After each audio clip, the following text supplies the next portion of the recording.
So today we're talking about how much you can contribute to a Roth IRA in 2023. Basically, you can contribute up to $6,500 to a Roth IRA in 2023. That amount goes up to $7,500 if you're age 50 or older.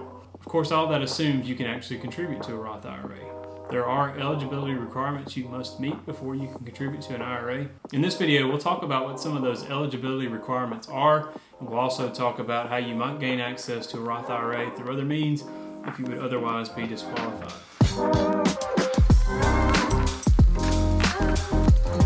Okay, like we've already said, the Roth IRA contribution limits in 2023 are $6,500. It goes up to $7,500 if you're age 50 or older.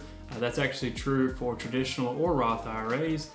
The limits are the same. They're actually a cumulative limit too. You can't contribute over that amount in both accounts. You can just contribute up to it. So you could put $3,000 in a Roth, $3,500 in a traditional, or vice versa, but you couldn't put $6,500 in each. And again, like we said, there are eligibility restrictions. We want to talk through some of those now. The first one is that you have earned income. That's the most basic requirement for contributing to any IRA. You cannot contribute to an IRA if you don't have earned income, period. In case you're wondering, according to the IRS, earned income is wages, tips, salary, and other taxable employee pay, whatever that means. Now, what it excludes is Social Security payments, pensions, rental income, inheritance, things like that aren't, quote, earned from a job. Okay, once you have earned income, the next step is to make sure you don't have too much of it. The IRS actually limits access to Roth IRAs based on your income. So if you're married filing jointly, basically if your modified adjusted gross income is under $218,000, you can contribute the full amount to a Roth IRA. If your income is between $218,000 and $228,000, you'll have a phase-out calculation that we'll talk about in a second. And if your income is over $228,000, you are not allowed to contribute to a Roth at all. If you're filing a single or head of household and you make less than $138,000, you can contribute the full amount to an IRA. If your income is between $138,000 and $153,000, you'll enter that phase-out range. And then at $153,000 and above, you're not allowed to make a contribution at all. For that phase-out range, there's a formula the IRS provides that allows you to calculate how much you're actually eligible to contribute to an IRA based on your income. And naturally, because it comes from the IRS, it's kind of complicated. So I'm going to walk through it step by step.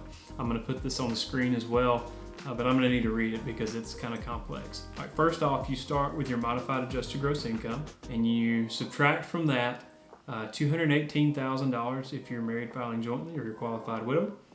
$0 if you're married filing a separate return and you live with your spouse at any time during the year. And finally, $138,000 for everyone else. Step 3 is to divide that by 15,000 or 10,000 if you're filing single. Step 4 is to multiply the maximum allowable contribution limit by that result. So you're going to multiply it by either $6,500 or $7,500 depending on your age. Step 5 is to subtract that amount from the maximum contribution limit based on your age, which again is either $6,500 or $7,500 depending on how old you are. That result is the maximum amount you can contribute to an IRA that year. Now, if you're in that phase-out range, you may want to consider options to reduce your modified adjusted gross income. There are several ways to do this. One is to contribute to an employer-sponsored tax-deferred retirement account. That means you'll basically be reducing your adjusted gross income by whatever your contribution is, and thus reducing your modified adjusted gross income, thus giving you more room to contribute to an IRA. You could also contribute to a health savings account or flex spending account. You can make donations to charity. You could harvest investment losses, or you could defer self-employment income if you have control over that. Now, there are other ways to reduce your modified adjusted gross income. We just kind of hit some, I guess, more general ones that are more common. You should look into that more if you're trying to reduce your modified adjusted gross income. Hey, if this video is helpful to you, please click the like and subscribe buttons below. It's a really big help to our channel. It helps it to grow, and it really helps us in our goal to teach people about personal finance.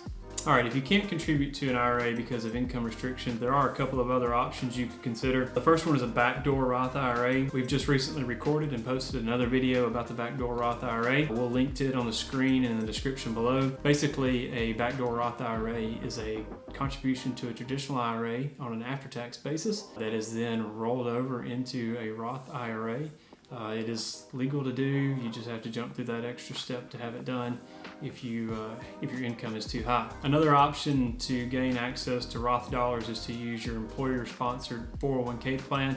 About 85% of 401k plans have a Roth option now, so if that's available to you, you can contribute to it. There are no income limitations for safe harbor plans. And in 2023, you can contribute up to $22,500 on a Roth basis or up to $30,000 if you're age 50 or older.